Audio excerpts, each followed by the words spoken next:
कंबर में union council बेर जी बजट बंद करण खिलाफ JUI जे UC बेर जे चेयरमैन जमाल मुस्तफ़ा तुन्यो जी अॻुवाणी में JUI कारकुननि ऐं UC बेर जे रहवासियुनि तरफ़ां एहतिजाजी मुज़ाहिरो करे डिप्टी कमिश्नर कंबर जी ऑफिस जे मुख्य दरवाज़े अॻियां लाड़काना रोड ते टायरनि खे बाहियूं ॾेई धरणो हणी रोड बंदि करे छॾियो, जंहिं सबबि गाॾियुनि जूं कतारियूं बीहजी वयूं। उन मौक़े ते JUI जे चूंडियल UC बेर जे चेयरमैन जमाल मुस्तफ़ा तुन्यो जो चवणु हुयो त UC में सफ़ाई सुथराई रखणु, तरक़ियाती कम कराइण, माण्हुनि खे सोलर प्लेटूं ॾियण समेत UC जे अवाम जा बुनियादी मसइला हल करण जी कोशिश करण जे ॾोह में UC खे माहवार मिलंदड़ 10 लख रुपया गुज़िरियल 5 महीननि खां बंदि कया विया आहिनि।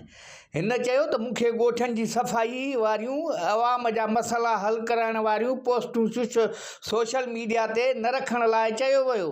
इनकार ते बजट ई बंदि कराई वई।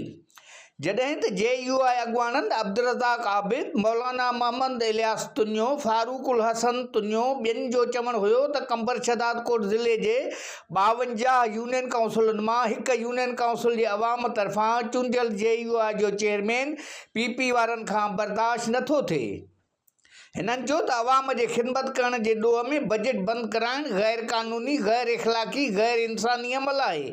समूरे यूनियन काउंसिल जे माण्हुनि जी हक़ तलफ़ी आहे।